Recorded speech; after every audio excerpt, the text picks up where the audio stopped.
the Switch 2 is coming out, right? And so Mm-hmm. we are, all the ports are going to come out. Apparently, dude, Hogwarts Legacy is going. Not apparently. Hogwarts Legacy confirmed the Switch 2 upgrade path. Yep. So this is from Game Rant, and it's initially released in February 2023. Hogwarts Legacy continues to smash through sales milestones, surpassing 34 million units sold in March of 25. Set in the world of Harry Potter. You guys all know about Hogwarts Legacy. It was huge when it came out. It was super dope. Nintendo Switch Mm-hmm. 2 players will be able to experience Hogwarts Legacy with a whole new level of polish on the Switch. So yeah, bro, we're gonna get a Switch, and we're talking about the Switch 2, right? So we're getting an improved Switch 2 version upgrade for $10. If you don't know, Hogwarts Legacy was on the original Switch, and so they're porting it up there with an upgrade for $10. That's going to have a fresh polish to it, essentially a remaster for a higher performing console. And so I personally think this plus other games, like I think isn't the Witcher 3 also on the Switch? Like these plus other games, Yeah. it's like putting for me it's like putting the Switch on a different. The fact that they're able to keep doing this with these upgrades and with these ports is like, bro, at what point do we go, okay, like Cyberpunk's also coming to the Switch too. It's like what point do we go, okay, like this is like this console's holding its own. No one expects the games to look like they do on a PS5 or a PC. Everyone wants the portability of it all. So it's not, you know what I mean? It's not about the quality. Everyone wants to be able to easily play The Witcher 3 or easily play Hogwarts Legacy on an airplane. Yeah. So Yeah. And yeah, I yeah. think this puts No. it up there, bro. What do you guys think? I think I mean, it's just a good track record for Nintendo to be able to like port like these high end, like graphical, like intensive games to their like hardware and such. Because, like, I still remember getting the Wii U and there was almost no games for it. And there was almost no third party support at all. Like a lot of like developers kind of like stayed away from like the Wii U because they just couldn't work with it. And like I had it and it sounded like an airplane, dude. It sounded as bad as like a 360, like a first model 360. It was not like I had fun with it, but like overall, like there was just almost no games for it unless you're just buying Nintendo games, then it's perfect for you, you know? But other than that, like the fact that they've been able to like port The Witcher 3 and like they're even porting like the Final Fantasy remakes, which that's what's up. And they're porting like Cyberpunk 2077. I mean, it's a testament to like Nintendo's capabilities now that they can actually deliver on a high end product where you can play these like graphically intensive games now. Absolutely, dude. I think it. Go I ahead. think it's interesting too, because like something like The Witcher and Hogwarts is like, they're also like big games. Like they're big maps. They're Yeah. pretty grand scale, and the fact they can, you know, uh, transition those or whatever you'd call it into like something like the Switch is pretty amazing.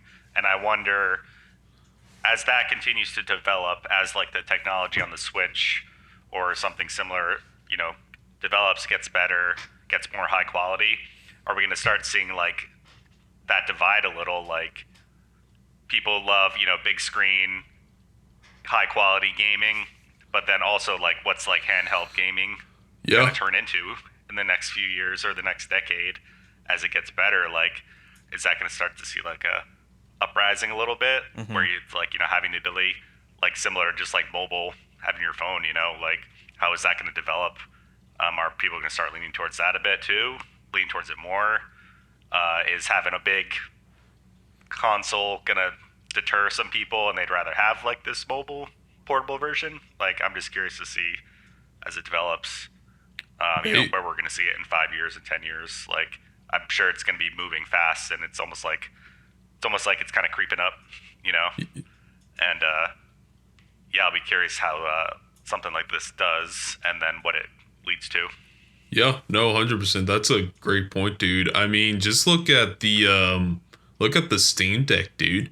Like, and like a lot of people have the Steam Deck, and I know one YouTuber that I watch. He has said many times in his like videos that he almost never plays on console unless there's a game that he really wants to get for the console, and that it's only exclusive for the PS5.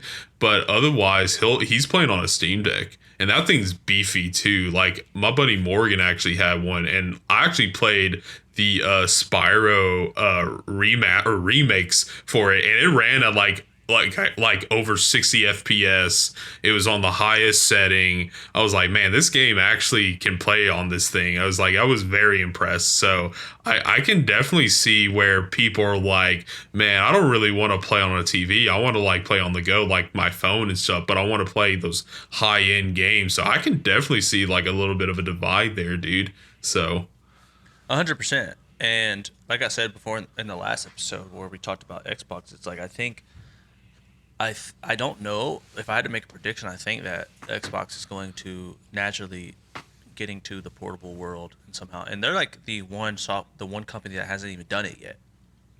mhm. So I think naturally they have two, and that brings a good point that I didn't think about before, which is the Steam is kind of their competition as well, in addition to the Switch, because the Steam is a PC based portable software, and Microsoft is trying to take that space with Xbox Game Pass and defeat Steam in that regard. I don't know if they're trying to take it or whatever, but they're at least competing. Like that's inevitable. They're at least Yeah. competing in some way, and so I think that's a natural progression for them.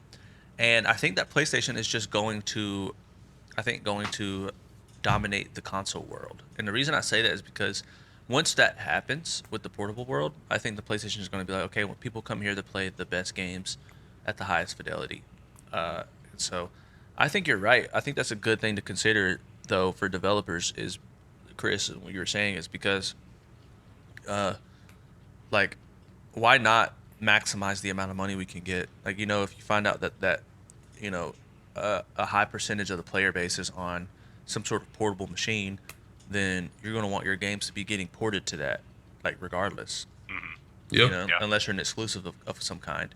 But it's like if you're GTA, like I don't see how they're going to potentially port something like GTA 6 to these devices unless they have a significant downgrade. But like, I don't Yep. think that with the amount of investment they have into that game, that's not something they're already considering.